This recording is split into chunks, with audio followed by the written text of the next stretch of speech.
Good evening, everybody. Thank you for coming. This is the fourth annual A Life and Career in Sport put on by our graduate program here in sport management at Ohio Dominican University.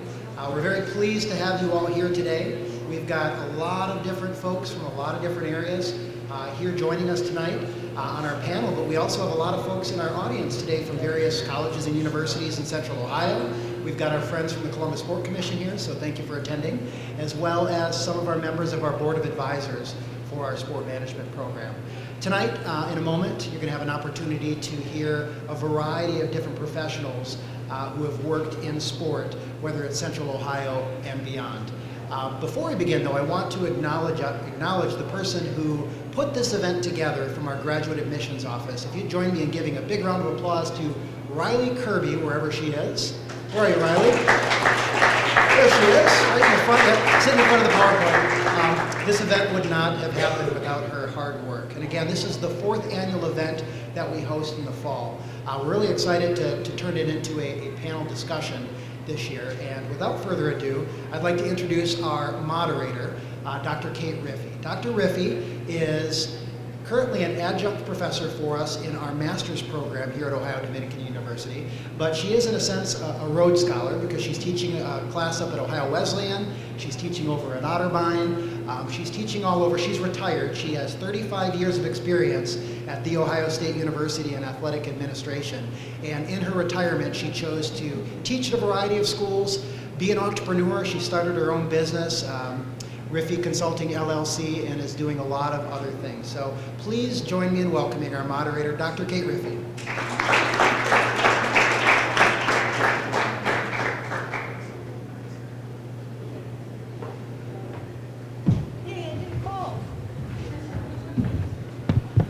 This is working. Hi. We all awake? Let me hear you. Hi. Excellent, excellent, excellent. Well, thank you for coming. I know some of you are probably prisoners and that you're forced to be here, and others are volunteers and decided to do this to help their own professional growth, and hopefully this will be an opportunity for you to do that. We've assembled some amazing people who are going to share their journeys with you, and this is one of those things where I put the feelers out and we invited a bunch of people and they all said yes. So then you wonder, okay, now what are we gonna do? So we're gonna do this a little bit differently. We're gonna have two panels. So the first panel, excuse me, is gonna focus on a lot of the operational aspects of sport. And then the second panel will focus on education and training and the student-athlete experience, and that'll be their focus for the second panel. So the first panel is comprised of three professionals who have done amazing things in their job, and I would like to introduce them to you. First, Erica Hoon from The Ohio State University. Erica is an assistant athletic director, or are you an associate now? Assistant Athletic Director in charge of facility management, or facility scheduling and event management. Erica Hoon.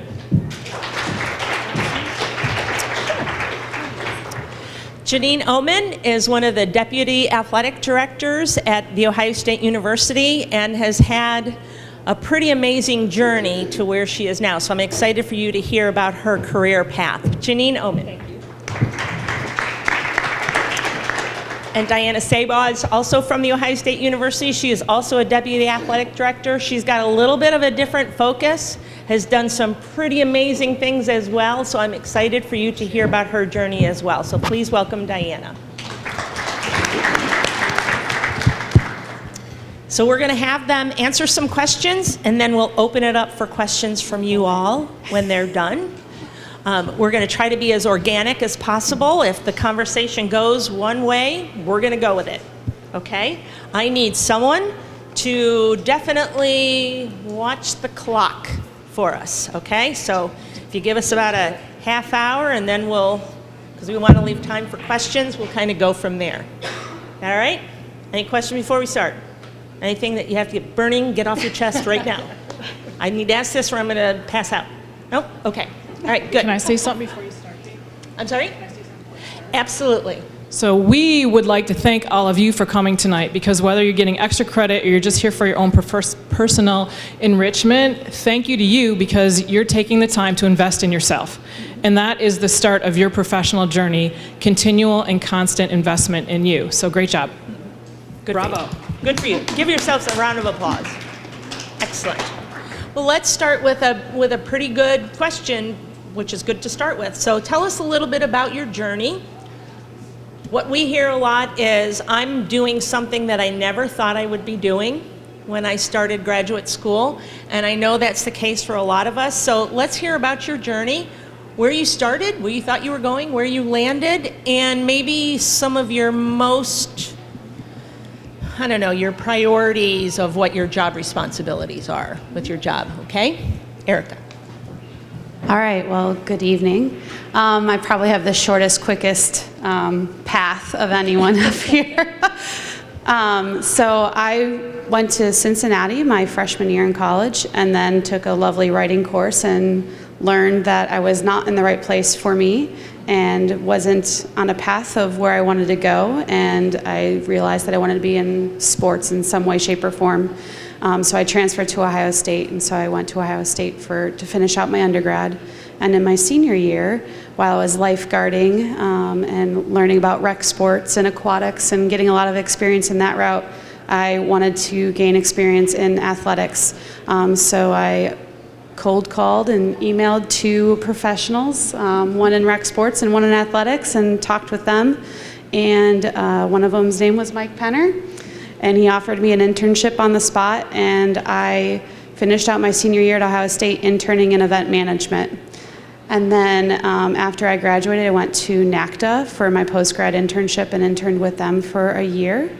And then I spent a couple of months of applying, interviewing, not getting the job for a few months, until one day Mike Penner called me and said, I've got a job. And I didn't even care what it was, what it paid. I just knew that it was there with him, a person that I knew, I trusted. I trusted his leadership. I trusted him as my supervisor. And I started working with him in event management in the fall of 2007. And I am still in event management in the fall of 2018. So I've added a lot of experiences, a lot of responsibilities along the way. So primarily, I oversee our event management staff, which also handles all of our facility scheduling, all the special events and rentals, and oversees all the championships that we host on campus. In addition to that, I oversee our ice rink, which is where our women's ice hockey team competes. And so there are 3 full-time staff members there that I oversee and help them, but they manage and operate the rink, and I just kind of help lead them and guide them administratively. And then I do the same thing for our Jack Nicklaus Museum as well. And then football game day. And then football game day. So it. it's a nice, relaxing, you probably do yoga in the middle of the day kind of job. Yes. It's a hustler. I mean, it's a lot of time, a lot of effort, a lot of energy. Absolutely. We can Thank dive you. into that. Thank you. Good evening. My name's Janine Oman, and I am a little bit unique in my path. So my undergrad is from Ohio State, and it's been so long ago. My undergrad degree was actually in PT. So by training, I'm a physical therapist. My first job I took was actually in a community hospital. So I worked and saw everybody from infants. My oldest patient was 106. So did nursing home, I did home health care. So it was a great lens and loved those experiences, but it taught me I really didn't want to take care of really sick people. That wasn't as fun. And so I wanted to look more in a more traditional athletic environment, maybe outpatient PT. So at that point, I went back to grad school. So I went to the University of North Carolina. So I have an advanced master's degree in PT from the University of North Carolina. And I did my athlete training certification as well. And that's when my career took a path into Division I athletics. So when I was there, I was actually still in grad school. One of the staff trainers actually had left. And so they had an opening. And so they said, hey, Janine, we want you to apply. The only problem was I actually didn't even have my certification at that point. So I rushed online to be able to take my test to get certified so I would actually meet the criteria for who they were looking to hire. So I spent 9 years really at University of North Carolina working as a physical therapist and an athletic trainer with a variety of different sports teams that were there. From Ohio, so came back to Ohio in '96. So my path at Ohio State, so I came back as an assistant athletic trainer in '96. Job titles, I guess I've had at Ohio State. So I have been an assistant athletic trainer. I've been an athletic trainer. I've been a co-head athletic trainer. I've been an assistant AD for sport performance. I've had an associate AD for sport performance, sport administration. I've been a senior executive under sport administration, and now I'm really in a deputy director role. And my title and my areas that I work with are really on the student services side. So it's I'm a liaison for the academic side, for compliance, for sport performance, for HR. I work with 6 of our sports teams. So I work with our 2 lacrosse teams, our 2 volleyball teams, our women's soccer team, and our rowing team. So and sport administration, I think, rolls up under there. So for me, my path has been one that if you asked me when I was sitting in your seat, that I would be a director of a PT clinic. That's not what I do. And so you just aren't sure how your path unfolds and where it goes. So for me, and I second what Diana said about coming out and investing in yourself, because I didn't have this very specific career path on where I wanted to go, but I wanted to learn and I wanted to grow and I wanted to take the skills along each step of the way and how could I learn to make them more broad-based and apply in a broader way for that. So again, I don't sit in a usual spot for doing that, but it was really about learning and growing along the way. So for me, I'm going to quickly jump through this part of my journey because I don't think that's what's going to affect you tonight the most. But raise your hand if you know exactly what you want to do once you graduate. Wow.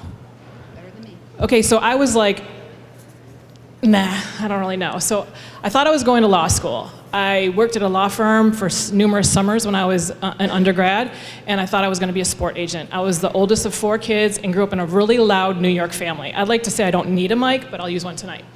So I thought I was going to be the sport agent. And right after I graduated, packing up to go to law school, and I realized, I don't really want to do this. I only liked working and interning in the summer at a firm because it was the social aspect. It was the people. It really wasn't writing legal briefs and doing the research. And I don't know. My parents were not really in love with the idea of me not having a plan. I loved sports, I loved athletics, that was kind of the theme of our family, but it was very educationally based with my parents. And so I was at this crossroads of not knowing what to do. I went to St. Bonaventure for my undergrad, and I jumped right into being a working professional in sports because I was kind of like, I love what this is, but I don't really know what I want to do. I was fortunate enough to work at 2 universities and be in a collegial setting, and I left a full-time job to take an internship at Ohio State. And the reason why I tell you that is because when you figure out you want it bad enough, you will do anything in your power to achieve it. If you can see it, you will be it. I really, truly believe that. So for me at that time, my parents said, you are 23 years old, we are not paying your bills anymore, good luck, call us when you need something, but we're not financially supporting you. And I had to figure this out. And so I wanted it. I went to Ohio State. I started making $1,200 a month. Okay, I don't even know. It's like tuna fish out of a can, right? And then from there, I just worked really hard, put my head down, grounded out every day, was really a hard driver. And that's what gave me opportunities for advancement. I left Ohio State at one point in my career, and the athletics director and associate athletics director by the name of Archie Griffin called me and said, we want you to come back. What can we give you that will make you want to come back? I had just gotten married and I moved to where my husband was working. So I came back to Ohio State. In my career at Ohio State, I've had tremendous opportunities, but I will tell you, you create your own opportunities in life. It's the relationships you make, it's the people that you become connected with. It's not about networking a room and getting 20 business cards. It's about being deliberate and intentional, finding relationships that are going to help bond you, stick to you, and help you grow as an individual. And so for me, that meant once I came back to Ohio State, how could I grow myself? How could I grow my capacity? Because I always wanted more. I'm one of these people, I'm not I'm satisfied, but I'm never really satisfied, if that makes sense. And I think it's because I'm from New York and I like that fast pace. I like having the pressure. I like to make a 50-50 decision and know my risk reward and feel like I'm going to come out strong with that. But when you do that, sometimes you have to read the room and figure out how you're managing people. So I grew in my responsibilities. I became the key negotiator for our athletics department for all our major sponsorships, our contracts, and our external revenue relations that grew our department financially. I was able to work with our external relations teams, have different responsibilities with different units, from marketing to ticket sales, from fan experience to social media to our website. I presented when I was like way younger in our organization this concept of social media. I had gone to a conference and I brought it back to our executive team, which was our athletics directors, 10, 15 leaders in our department. I wasn't a part of that team yet, but I said, this is what social media is, this is what Twitter is, I think we should be doing it. And our athletics director said, okay, but why do people want to know that I took my dog for a walk and I ate here? You know, and it was in its infancy. And then he went to a conference and he came back and said, you know what, I want you to be the social coordinator, figure out how to do this, start a team, let's get this rolling for our athletics department. And now we are a leader in social media across the nation. We, you know, run parallel to some other Power 5 schools, but we do a really good job. And so I think it's about you finding an advantage, you finding a niche, you finding something that's going to make you a differentiator. And now I oversee, I'm a sport administrator for our football program, for our women's ice hockey program, for our pistol and rifle team, and I still work in the capacity of revenue generation and contract negotiation for our department. I externally face the university with strategic communications, and I work with government affairs not only at a university level, but at a city of Columbus level. So I appreciate the opportunities, and I feel like when you get opportunities, you got to make the most out of them and keep reaching higher. Get all that? What are the basic themes that you heard through that first question? What were the commonalities? What do you remember? Yes? Invest in yourself and don't be afraid to take a path that may not be exactly what you want in your head. Absolutely. Be open and be available. Exactly right. And Diane, they have all said it. I knew I liked to do this. I knew this was interesting to me. And a lot of the things that they talked about started with sort of an increasing of your self-awareness. How do you define yourself? How do you know what you like? What do you value? What are your skills? What are your abilities? What are your strengths? And know that deep in your soul, get that in your bones, and be open to when an opportunity arises where that matches who you are, go for it. No one is going to roll out the red carpet and say, hey, you want this job. You know, Mike Penner did that for Erica because she worked her butt off first. So you have to be, you know, the master and the head of your destination and what you want to do, and be proactive and invest in yourself. Diane is exactly right. Take the time, be intentional, and invest in yourself. Have the confidence in yourself that you can go for these things. Okay? Anything else before we move on? Okay. So things change on a dime, right? I mean, they just change on a dime. So when you started, you know, let's look back 5 years. What are the biggest changes you've noticed in your job responsibilities that have happened in the last few years that you may not have anticipated or you knew were coming? I guess I'll go. For me, it's the obvious of just safety and security at our events. So a lot of the things that are happening in the world across different nations, not necessarily the United States, but anywhere else, that really affects us, because every football Saturday, 100,000 people get inside that football stadium, but an additional 150, 200,000 people come to the stadium outside. So we're not worried about the people inside that place. We are also worried about everyone outside. So we're looking at those events as it's a 350,000 person event, and how do we take care of them? And so when things happen around the world, we take a very serious look. We sit down with our public safety folks. We talk with local public safety and, you know, national security members and say, hey, like, what does this look like? What does this mean for us? What are the things we need to be doing now that can help prepare us? Because we can't just knee-jerk react, and that's where we sit down with Diana and say, okay, how is this going to look? What does this outwardly look? How does this look outward from the university perspective to everyone else that is coming to us in the community? So I'd say in the last 5 years, we had a huge focus on public safety and how do we keep our fans safe and what are we doing to continuously keep them safe, because we need to be constantly changing. We can't be doing the same thing from week to week. So that has been the biggest change and had the largest impact on us and what I'm doing in my role.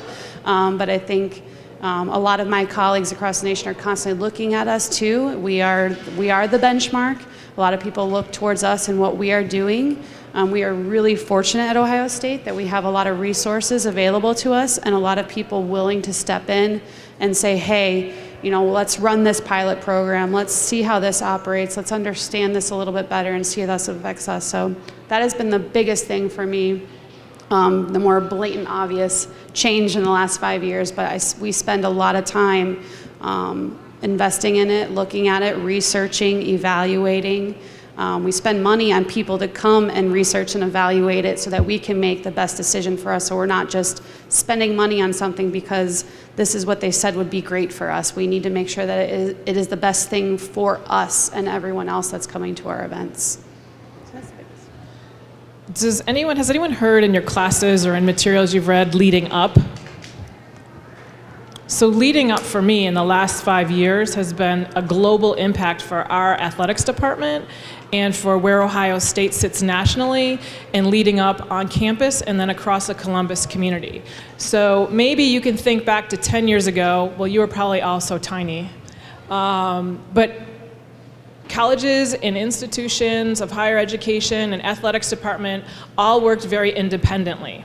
And there were silos of activities among different units on campus. And now there is a huge synergy of the importance of everybody collaborating. And when you collaborate, you are in a spirit and really a forum for leading up. And leading up is basically, you are not to carry the water all by yourself. You are a team, you are collaborating, you're working with others that you don't even realize you're affecting or dealing with at the moment. It could be internal constituents, it could be external, it could be your fan base, it could be members in a community, it could be kids at a summer camp.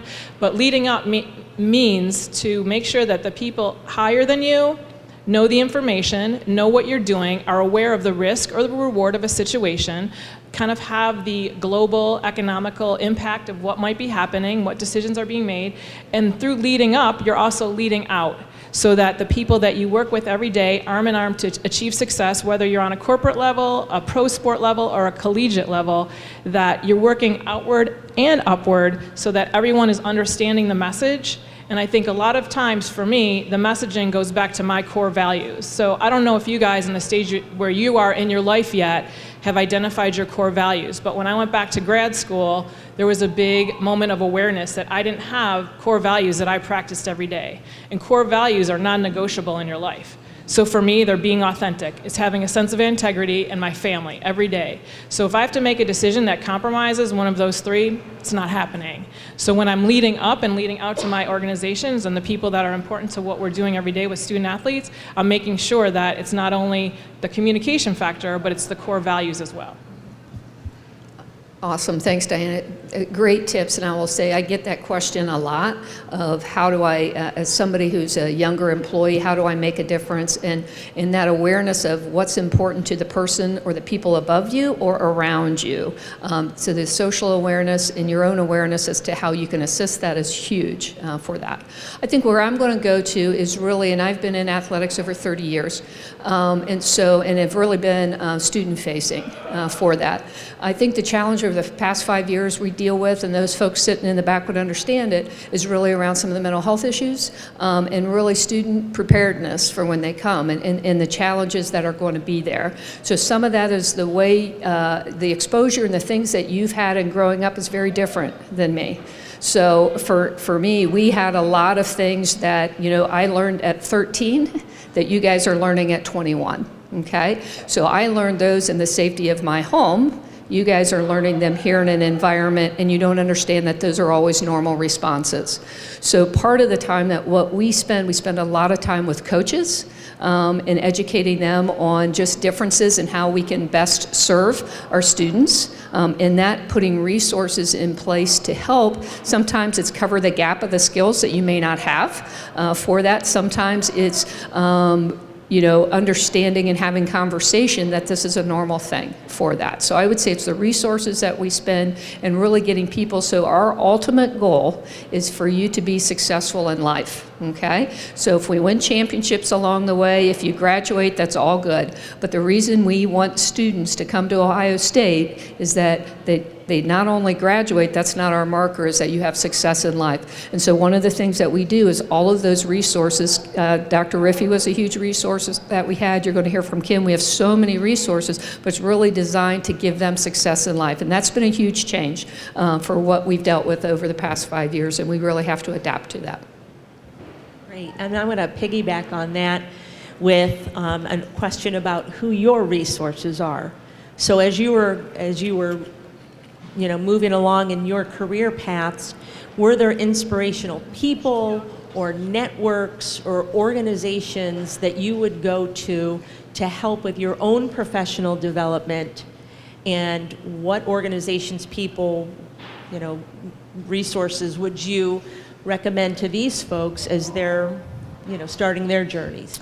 So you have to have mentors. You have to have people in your life that can help you day in and day out when you're having a bad day and you need to say, what would you do in this situation? Or, did this ever happen to you? Help, I need a centering point.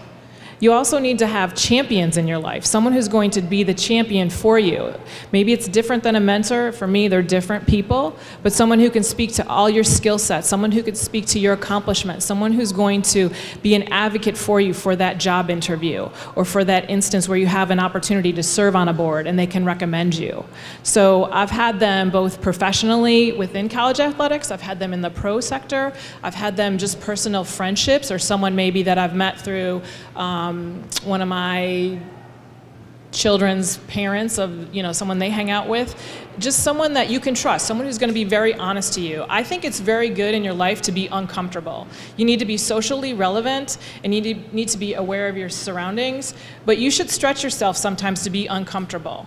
And so sometimes you will have people in your life who are going to tell you something that doesn't really fit well with you, but you should take a moment of pause and investigate that. What does that mean? They think I'm abrupt or they think I'm not genuine.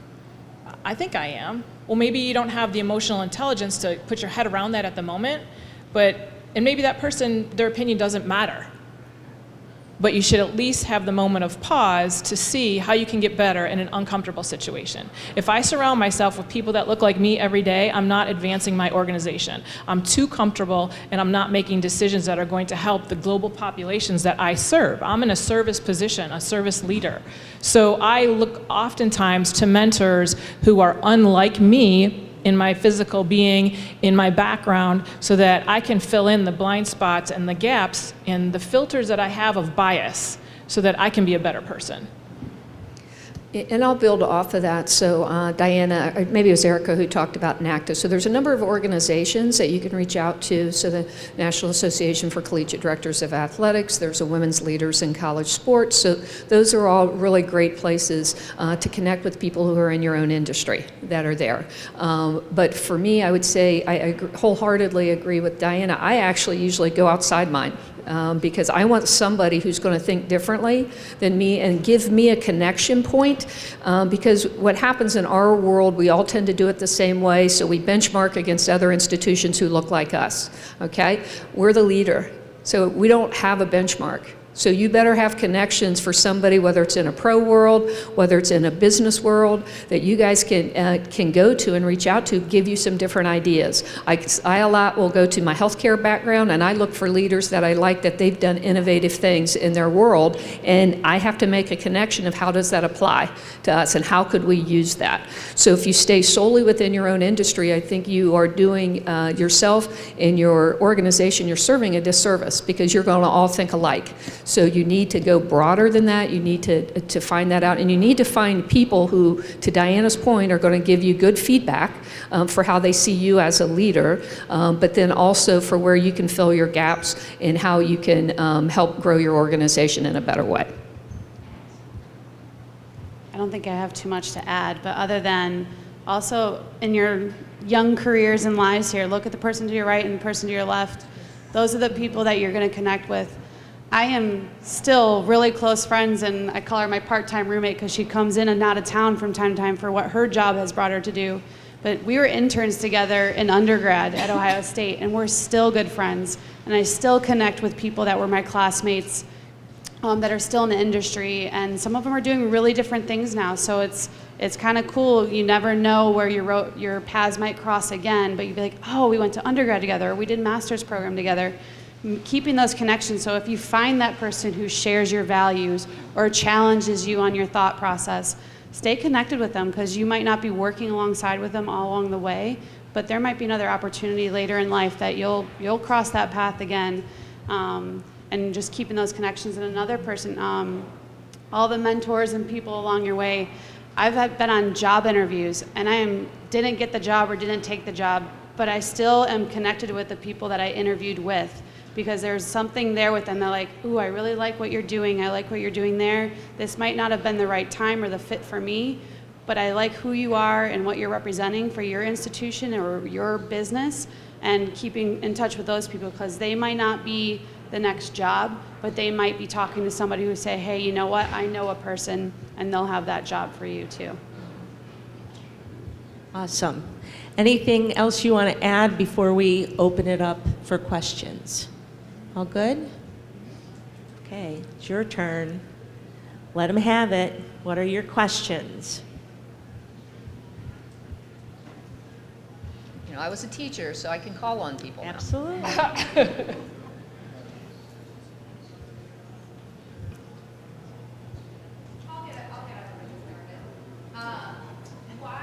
Why stay in sports? So, Janine, we talked about you have a background in physical therapy.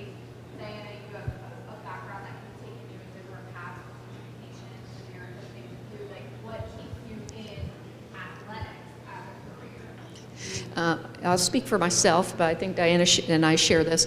For me, it's the students. You know, one of my things that I enjoy, and I have a student athlete that's on one of the teams sitting here tonight, is it's such a rewarding thing for me personally to watch them come in as freshmen and to watch them grow and develop over those 4 years, and to see the person that they become, and that to feel that we have a part in shaping of who they can become.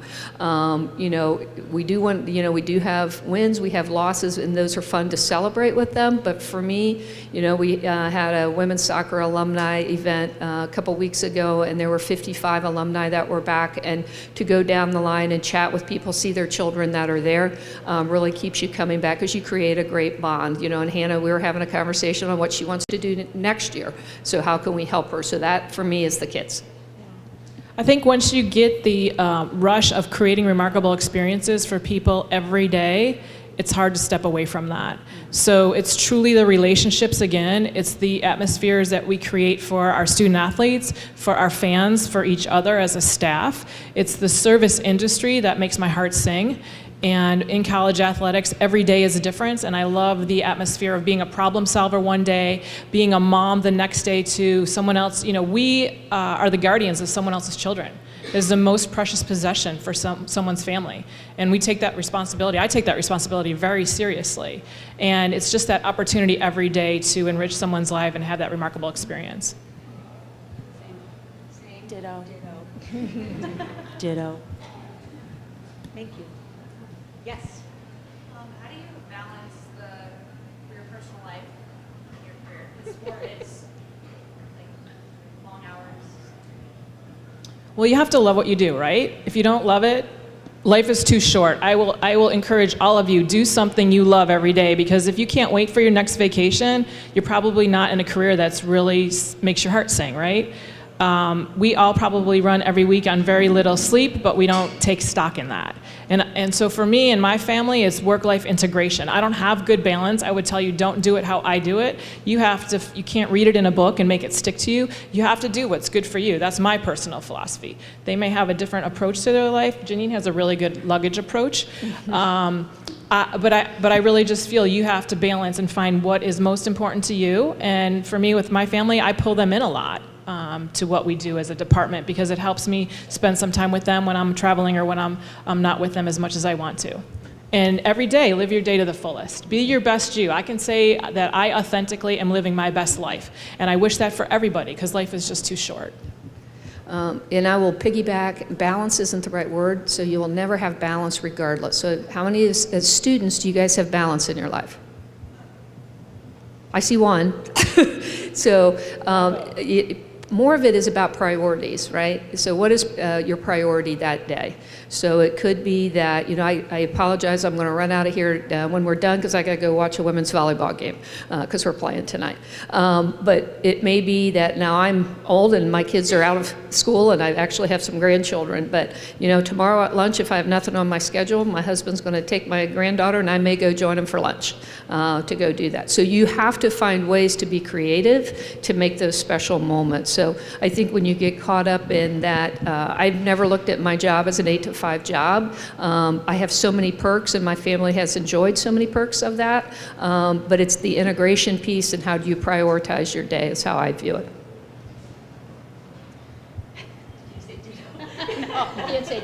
No, I think for me, I don't have a family. I'm not married, so I'm single, and I'm still able to go out and socialize with my friends. But I bring it all together. Like, my work is my family. Those are my people. I go to dinner with them. I've been in people's weddings. I am there when their children are born. So this is a whole family environment. And so, as long as you take that to heart, and I invite my family to the events that I'm working so I can see them and they can see me, what I'm doing, and it's not work, it's fun. Like, we get to go and hang out and go to volleyball games and go to lacrosse games and do all that those fun activities. And so I invite my family down. Like, my brother's coming down on Friday to hang out, and we're gonna go and check things out together, go to a couple of games and have fun. So I'm fortunate that I have a sibling who does a very similar job to me, so he gets it, and so then my parents get it, so they understand that I'm not just, an athletic trainer at an event, because that's sometimes what people think we do. That's all that there is.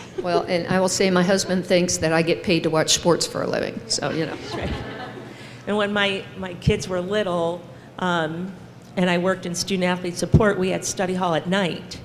And my kids would pack up their books and we'd go study table, and they would sit there, and my daughter, who is mouthy like I am, would yell at a football player if they were making noise because she had math homework to do. Like, be quiet, I'm trying to do my math homework. So it's the operative word is integration. How do you infuse both sides? Well, you're going to have more than two. You're going to be juggling 9,000 balls at the same time. How do you infuse all those? Prioritize. Again, it goes back to the values of what's most important, and try to integrate it all as best you can. There are only 168 hours in a week, people. That's all you get. That's all you get. Oh yeah, I have a good point on that. I always tell people, like, when you're trying to figure it out, time is finite, right? We all want more time in our day. Don't worry about your time. Worry about your energy. Manage your energy. If you can go in and be the most energetic in the room, be the most enthusiastic on the project team, be the one who gets your assignment done to an elite level, you will stand out. You will differentiate yourself from your peers. And that will be because you manage your energy successful. And you'll be successful because of that. I believe that. And I used to tell student athletes all the time, you can't manage time. We never use the phrase time management, because you can't manage it. You can't slow it up. You can't stop it. You can't, speed it up. You can't, you manage your energy and you manage your tasks. And again, that finite number of 168, that's what you get. That's what you get. Thanks. Other questions? Yes, sir. What was the most difficult, or how difficult was it to get through your path to where you are now? What was the most difficult thing about it?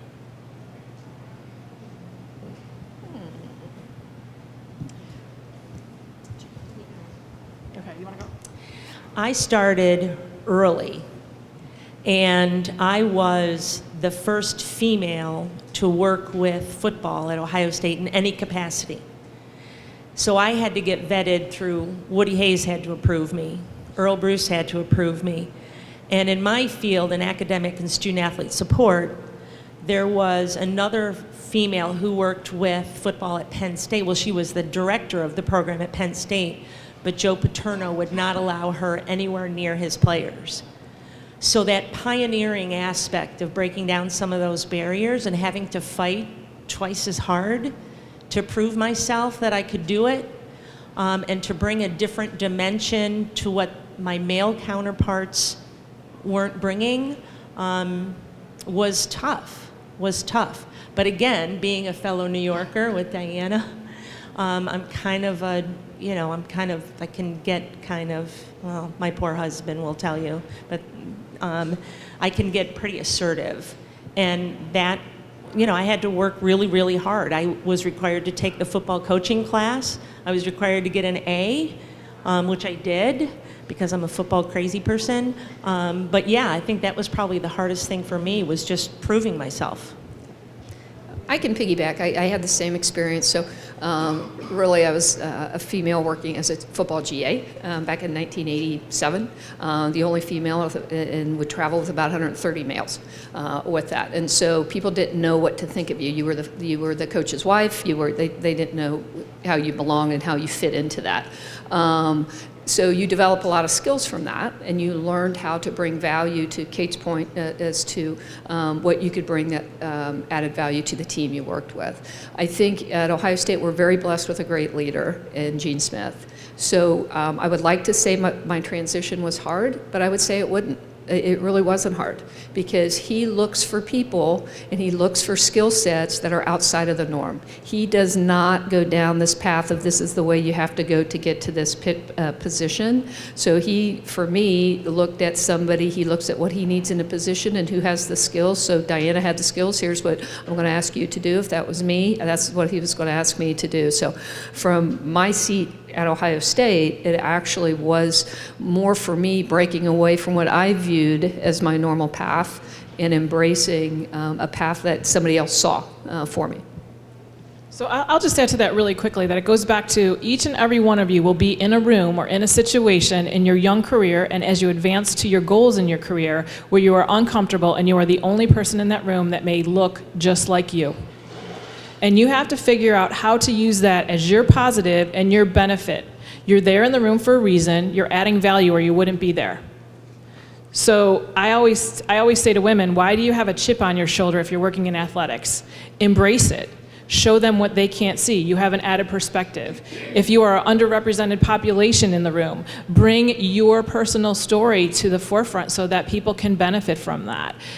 I feel that when we, inclusion and diversity to me means every single person's voice is important and has a measured meaning. So we have to challenge ourselves to listen for that. Become really good listeners, because you're going to be a non-traditional candidate, but you'll be the best candidate, and that's what will get you the job. So yeah, we've all had our own personal struggles. We've all had those nights when we drive home and we're swearing like whatever. Maybe that's me, I'm just saying. But you know what? The next day you don't go back with that. You go back with a lot of energy, and how can you tackle the next challenge, and how can you be that best person in the room? And I know you all can do it. You just maybe haven't experienced it yet.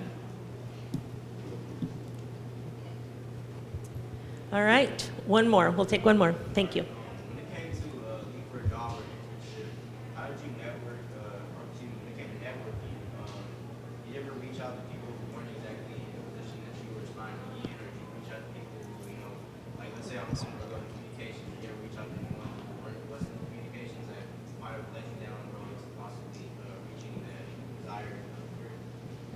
I think you reach out to anyone who you think you might have a connection with. So it doesn't matter if that's your end goal, or if it's someone you're like, hey, I liked what they had to say, I think there's something there, and I want to talk to you a little bit further about that. Or maybe their path is along the way, they had something that you're interested in, and they can give you some nuggets of guidance. But I think it's whatever you're comfortable with. I mean, I get cold emails all the time and sit down and chat with kids on the phone, or they come to the office, we have a cup of coffee. I mean, we're happy to share our story. It's no secret, and no one has the same path. No one has, and there is no one way to get there. Like everyone said, it's whatever feels right for you, what's good for you, what's best for what the opportunity is at that time. Everyone's situation is different, and everyone's experiences are different along the way. So there's no right way. I think it's just whatever you're comfortable with, whoever you're connecting with, and make a connection with, and hold on to those and maintain those throughout your career then. Yeah. And I would piggyback on what Erica just said, is don't make your first cold call.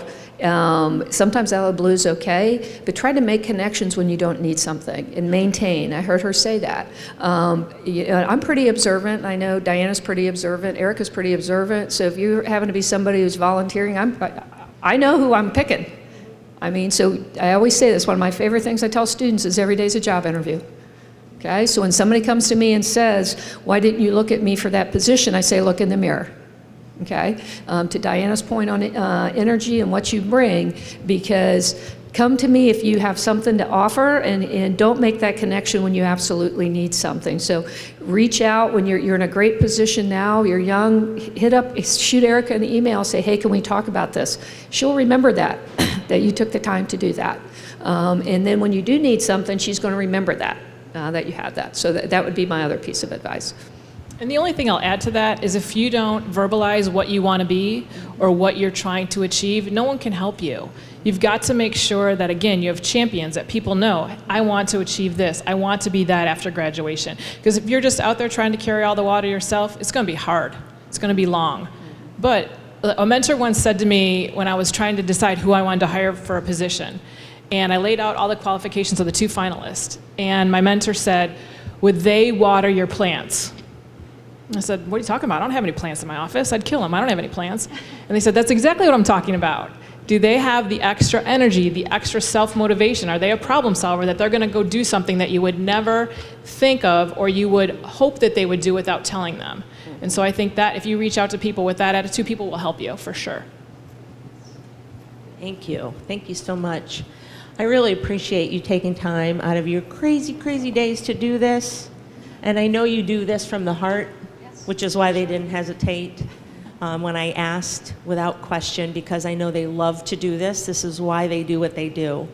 So as a group, I would really appreciate if you would give them a round of applause and thank them for their participation. Thank you. We're going to start basically with the same question, because I know you want to hear how their journeys are a little bit different and what their path was like. So we'll start that. What has your journey been like? Is this what you thought you would end up doing? How did you start? Where did you land? And what are your major job responsibilities, your primary job responsibilities? So whoever wants to start. Well, they all looked at me. And I have notes. So, right, the professor brought notes. I'm originally from Los Angeles, one of the suburbs, and I did my undergrad at USC in print journalism and political science, which I am clearly still using today. I will also try to do the short version. So I did academic advising, and I got my master's degree in student affairs administration. So one of the things that our earlier panelists really spoke to is the love for working with students, which I'm sure we'll hear reiterated again today. And then I took a detour and I ran a rape crisis center, which sounds really odd, except the management experience of doing something completely different has served me better, I think, in my role now than I would have anticipated at the time. And so speaking to the varying pathways and journeys and where things take you, if you told me when I was 20 that I would be the director of a nonprofit, I would have laughed at you. And it just seems odd looking back on it now. And then I came to Ohio State. I got my PhD at Ohio State. I taught some classes here. I taught at Ohio Wesleyan. And now I teach in our sport management program at Otterbein. And I do, tying that piece in about working at the Rape Crisis Center, I do research on sexual violence prevention in college athletics. And so really get to live my passion every day with teaching and doing research that's meaningful to me. Awesome. I gotta follow that. How are you guys doing? Good. So another New Yorker. I grew up in upstate New York and went to a small school. Thought that I did want to be a teacher from the time I was probably 10 on. So I went to school and decided that I was going to be a math teacher first. And when I got to college, I was not good. I realized very quickly math wasn't going to be the place. So I went into the business route. So I have my undergrad in business administration, but then I decided I was going to teach business classes and got a master's degree in special education. I taught for 7 years in New York in an inner city school. While I was there, though, I decided, after being a college athlete, to branch out and connect with Syracuse University and asked if they had any opportunities to just be a bullpen catcher. Do you have anything? I'm tired of coaching collegiately, or tired of coaching high school ball, because my team was an inner city team, and so if you haven't seen hardball, that was kind of like, what they would do, and they were kind of dancing in the background and not catching any balls. So when I went to Syracuse, had the opportunity to be a volunteer assistant for the first year, and then moved into a paid position doing that, which then on the outskirts made it that I found this position where these academic people at Syracuse were doing things for the athletes. And I was like, man, I could smash the best of both of my worlds together into one job and be in athletics and academics. And I was like, this is crazy pants. And so once I got to that next point, I started finding this job titled a learning specialist, very, very new in the academic world in college athletics. Saw the position post at Ohio State and decided to apply. Didn't move very quickly. About a month and a half later, I got a phone call and they said, hey, we want to interview for this job. And I thought, I didn't even remember that I had applied for the position because a month and a half had gone by. Quickly, they called. I had a phone interview, which you don't have when you're teaching, right? You go in, you have a 2-hour interview, and then you kind of walk out. And then after the phone interview, they called me for an on-campus interview. And then 2 weeks after the on-campus interview, was offered a position, given less than 24 hours to decide whether or not I wanted it. And then within 3 weeks of that was moving my entire life from upstate New York, where I'd grown up, gone to school, all my friends, everything, to loading my Jeep Wrangler and my 3-year-old dog, moving out to Columbus, Ohio, all by myself, where I've been now for 13 years and have grown up in the department from a learning specialist to now the director of instructional support services, where I have oversight of our mentoring program, our tutoring program, where we kind of carry upwards of 100 plus tutors and do all the programming for any academically at-risk student athletes. Well, so I went to college to be an athlete, and I don't know if any of you ever maybe made that same choice. But when I went down my list of schools, it was not about what they had academically or any of those things. And I was a good student, but I wanted to be a ball player, and that's all I cared about. So as 4 years goes by, you get to that point where you're like, well, now I got to do something else with my life. What am I going to do? Along the way, I couldn't decide. In my heart, I knew that I loved teaching, but everybody kept telling me that I couldn't find a job. So I was the person that changed their major 5 times. So we finally got down to about the end, and my coach sat me down and said, what do you want to do? And I said, I want to teach. He said, okay. So long story short, I have 2 majors and about 7 minors, but along the way, learned lots of things. From there, my first job, my very first job in sports management, I made $1,000 in a dorm room and a meal pass. So I think in anything that I talk about with my students, it's about the work that you're willing to put in and what are you willing to do. So I lived in the dorm with the other student athletes, and I was on the staff. I was on the basketball staff and living right among the rest of the students. My second job, I made $10,000 in a dorm room and a meal ticket, so that was a heck of a grade up. But I also had 3 full-time jobs.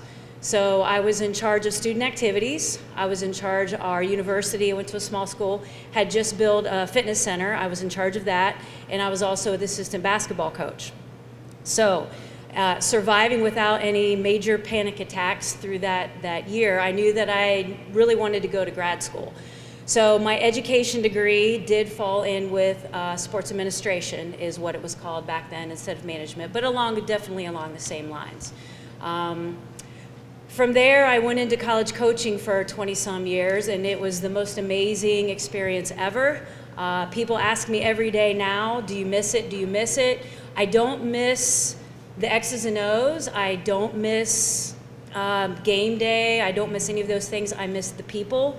I miss the camaraderie in the hallway. We were fortunate enough that in both places that I worked, the coaches were kind of all together. I really miss that interaction. But I don't miss the hard parts of it, I guess. So having the opportunity to come back here, Dr. Strode and I had become friends along the way in coaching, and there was a job opportunity. So for me to get back in with students is amazing. And I think I told my psychology class just this week that if you wake up every day like excited to do what you're doing, and it's not always unicorns and rainbows and cupcakes, but if the things that you don't like to do, you're willing to do them, then you know that you're in the right career. Exactly. And in the field of education, you would think that your primary and your stakeholders are your students. But we know that it extends beyond that. So who are your stakeholders? Who has stake in what you do? And how do you and your colleagues in your same field feel like you're changing people's lives? That was not on the list of the questions you gave us. Question number 3. Question number 3. Oh, it is. Just kidding. I didn't read all the directions. You don't have to go first then. Somebody else can go first. Oh, okay.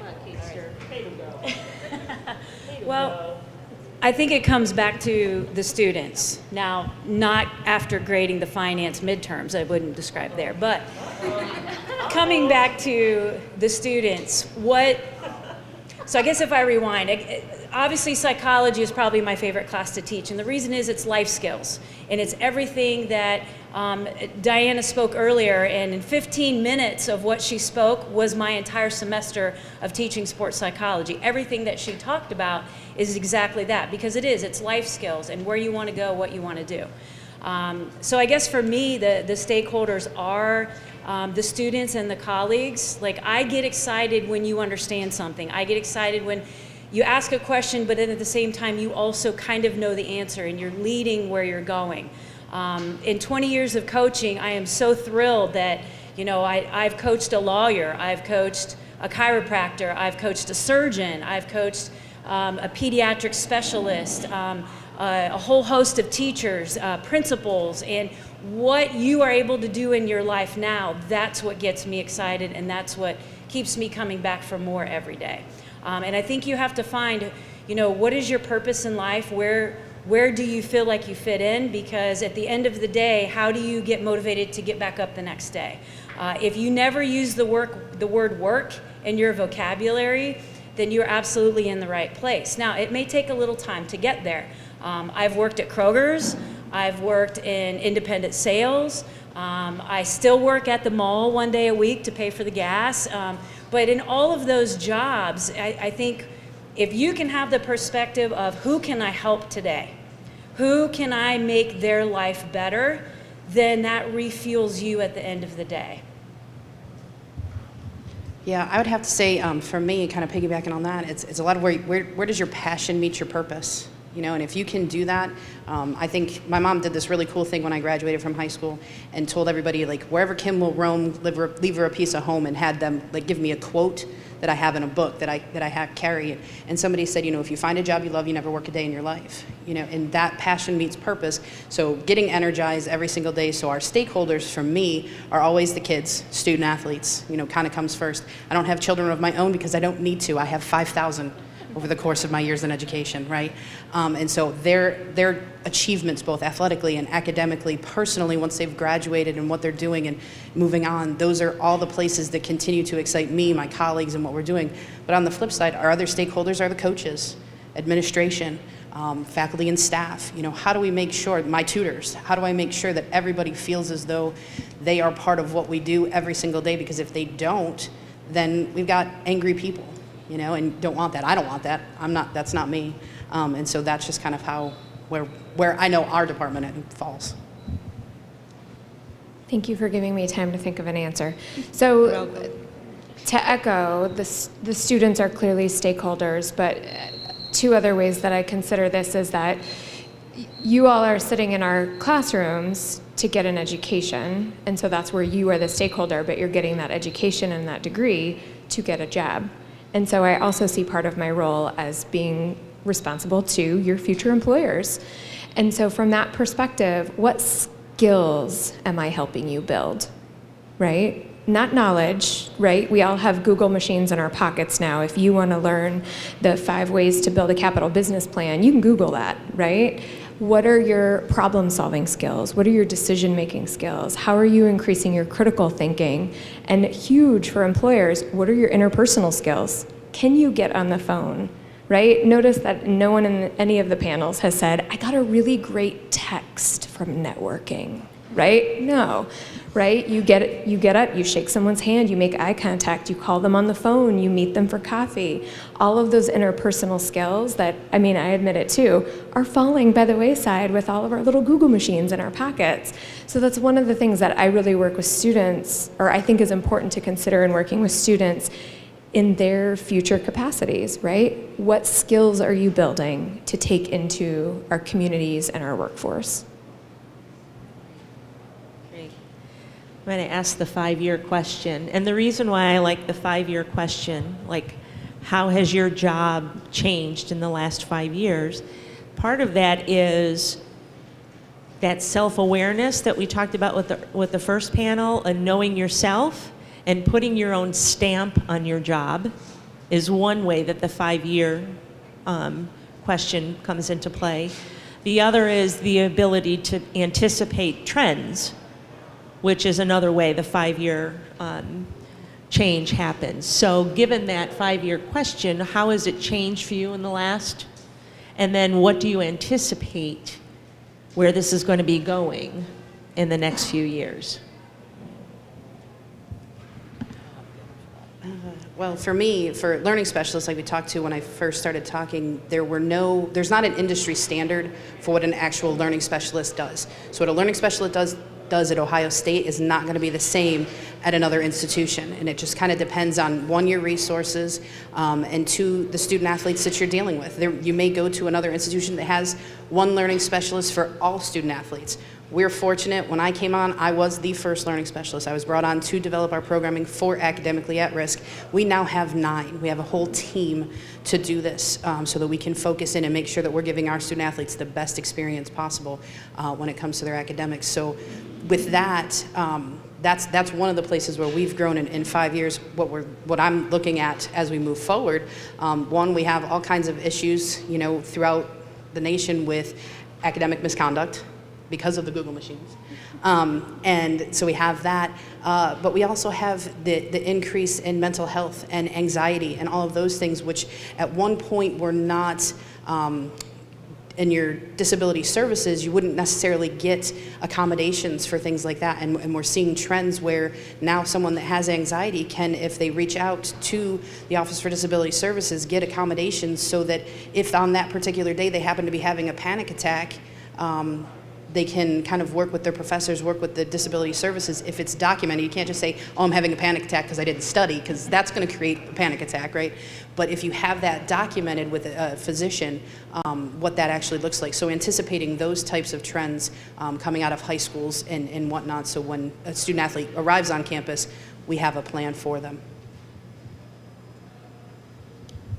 I think the 2 biggest things that come to mind, number 1 is technology. And we talk about in class all the time that there are going to be jobs out there in the future that don't exist right now. So what are your technology skills? Are you an innovator? Will you put yourself out there? The second thing is the opportunity to make yourself stand out. I was very fortunate enough that in the positions in the pathway that I took, I got to do lots of different things, whether it was the budget for the facilities, hiring people, firing. I had to fire someone at 21 years old was the first time I had to face fire someone. And to have the opportunity to do those things, and sometimes I feel like some of our modern world is a little bit more isolated, where you only get to learn kind of one thing at a time. And this is a little bit off track, but how people's perceptions are their reality. So how is someone going to remember you? Are they going to remember you as somebody, the volunteer, but there was 20 people standing there and, you know, they didn't jump up and hand out the flyers and they weren't there at the finish line? Or are they going to remember you of, yeah, I had 20 people from Ohio Dominican that volunteered for me, and I remember Kingston walked up and said, what can I do to help? And those are the people that remember you, and those are the people that hire you. Again, my first 3 jobs were not jobs that I applied for. They were people that called me because I had experience with them in a work situation, and they called me to apply for the job. One of the things that I've been working with and considering with students is increasing diversity in the workforce. And if you look at our classrooms, they look very different, the composition of them, than 25 years ago, and our workplaces and our environments. And so thinking about how do I work with someone who's different than me? How do I embrace that? How do I learn from it? And so, you know, diversity and inclusion can be big buzzwords right now, but I'm really also starting to work with students on the inclusive piece, right? Like, we do have diversity in our classrooms. We do see different faces, and we're meeting different people. So how do we embrace all the differences that they bring to the table? How do we learn from them? And how do we make our environments inclusive? That's a huge piece of what I think has changed a lot for me lately. Thanks. Let me ask you a question.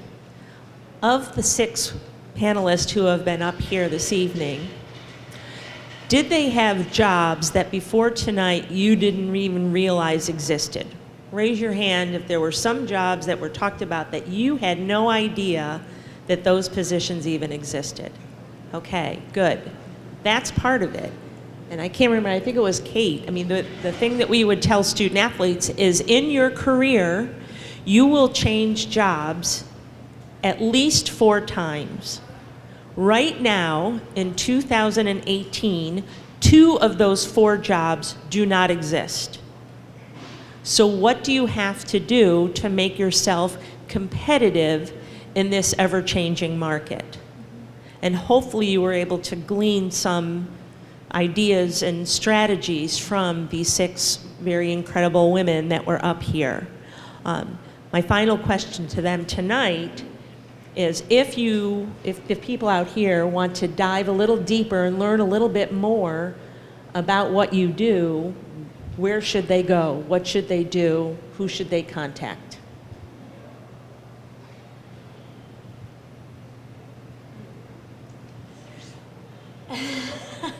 I would echo what the first group said. There's a lot of professional organizations out there, so having some contact with those. I know early in my career, I went to any conventions or gatherings where there were people in similar fields to find out, are there jobs out there that I didn't know about?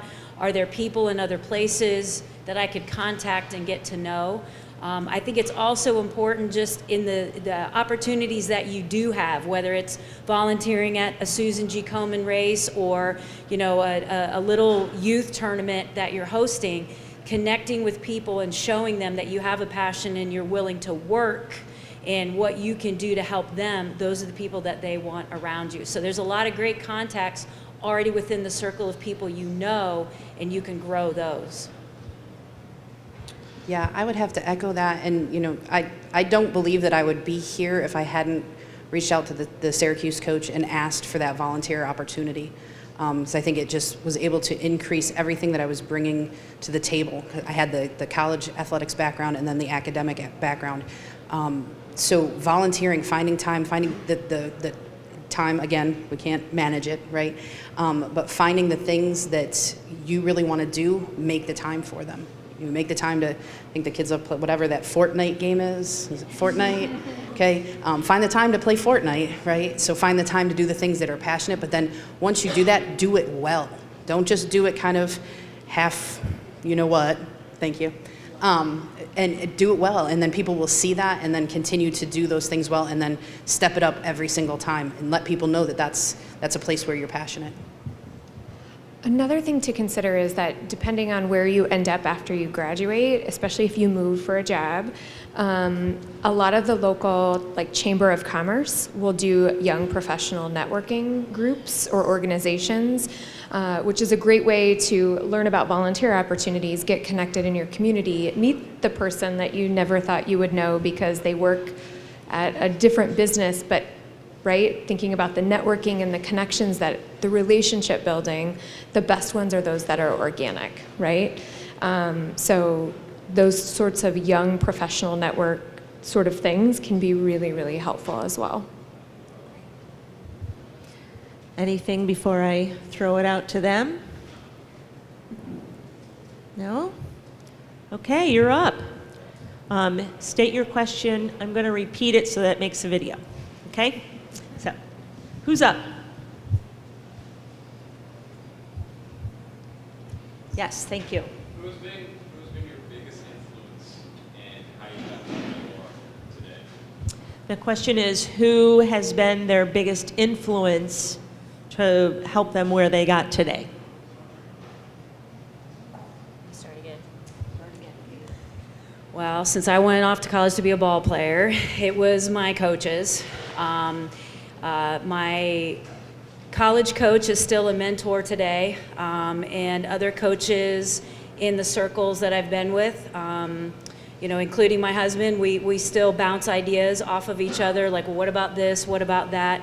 Because we always have the student athlete's interest in mind, and we want to make sure that we're making good decisions for those people. And I would echo what the first group panel said, that you need to have different types of mentors. You need to have somebody in the field, and then someone who is in a different situation. There's a lot of parallels to different opportunities out there, and maybe a decision that somebody would make as a CEO of a small company versus something else is a great mentor. For me, another one, believe it or not, is a mayor of a city.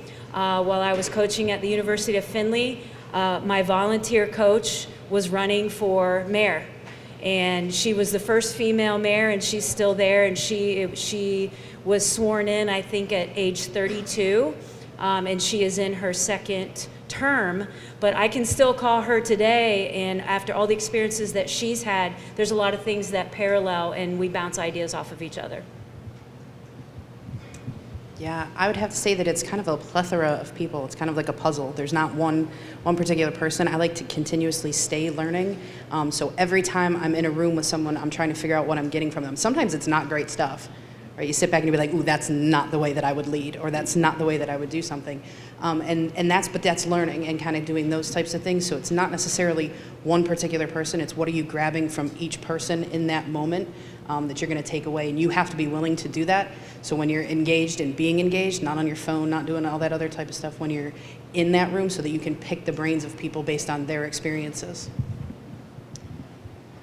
I would say that there's not one biggest supporter, but that supporter certainly has changed as the season has changed. So when I was working at the nonprofit, it was the previous director, who is still a valuable resource to me, but I don't lean on her as heavily as I did then, right? And so on. So but I could certainly look at each season, each part of my career, and say there was that one person that was the biggest champion or the biggest cheerleader, but also the one who would say, you're not doing it right now. Here's how you can be better. I think a lot of times we want the cheerleader, and cheerleaders are fantastic to have to boost us up when the things are rough, but also having the person who's willing to say, nah, not your finest moment. Here's how we do this better next time. And they can do that with empathy and not judgment.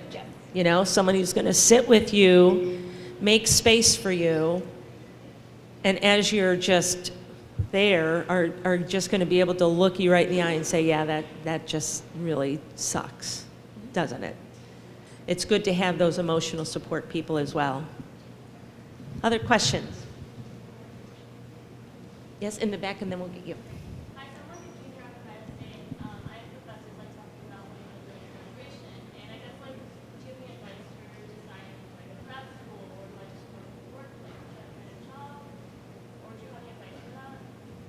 So the question is, after graduation, what path to take?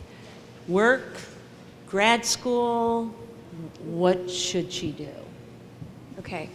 I spent 3 hours advising today, and I've already had this conversation twice. So, one of the things I would say is that education can be very expensive, and I would not go jump into a master's degree unless you have a good sense of this is what I want to do, right?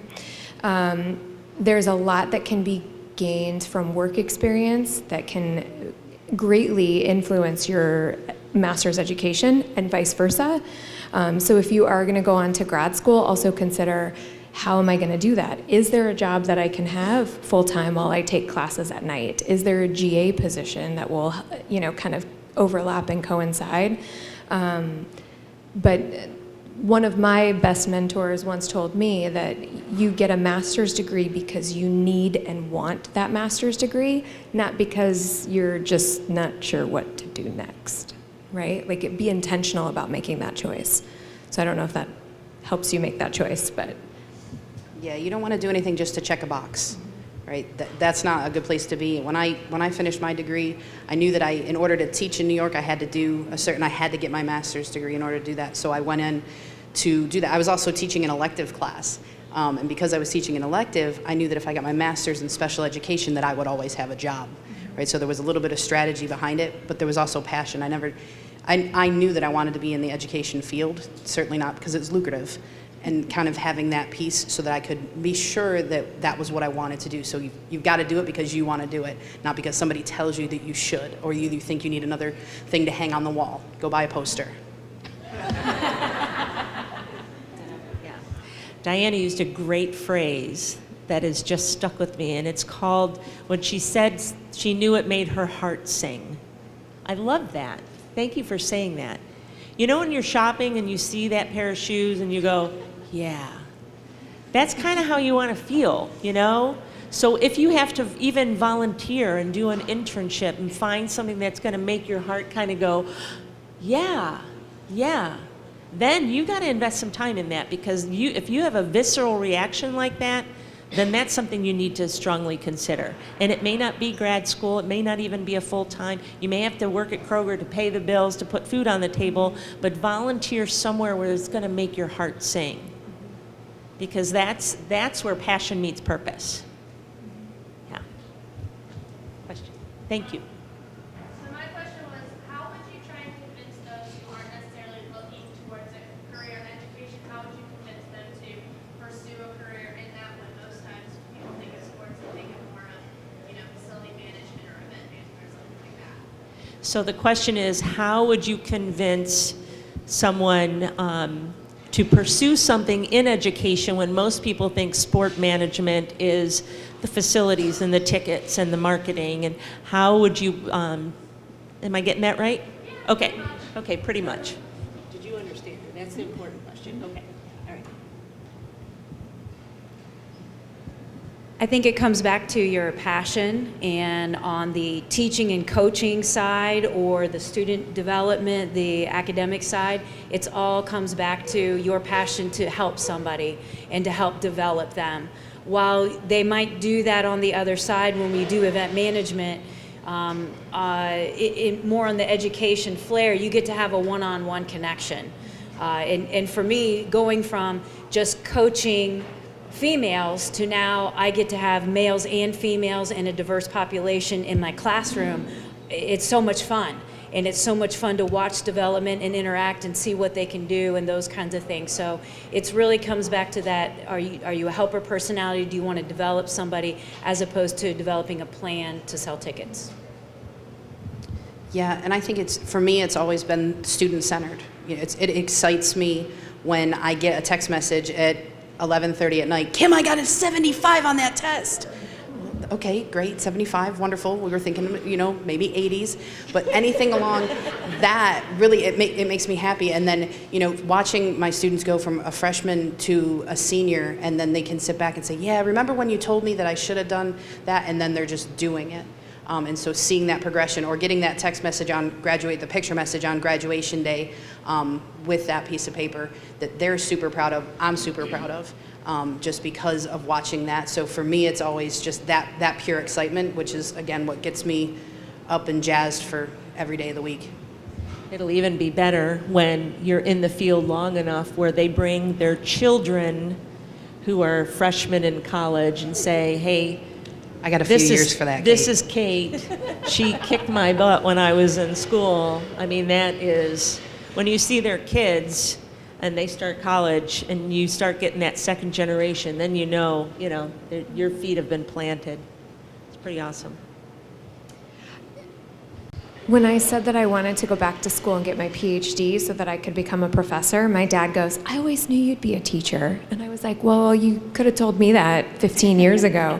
But I genuinely think that all the different pieces of my journey, which really is like this is my third career, right? They've all led me to this spot and they've all influenced me and better prepared me for where I am. So, part of it is if you find your space later, great, that's okay.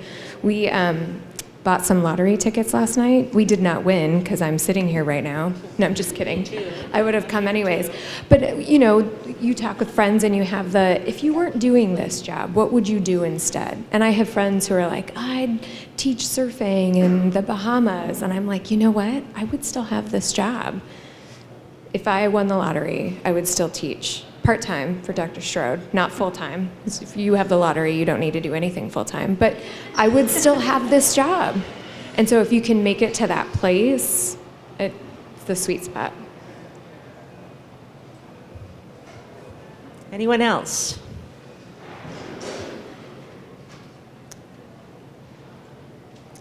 Last call. Well, thank you. What I would encourage you to do, if anyone spoke tonight and it made your heart go, whoa, reach out. You have to be the driver of this whole thing here and reach out and connect with people. That's why they volunteered to do this, because they're born connectors. So take advantage of that generosity and connect with them. So thank you for your questions. Thank you for being here. Thank you for investing in yourself. Thank you to this panel, and have a good night.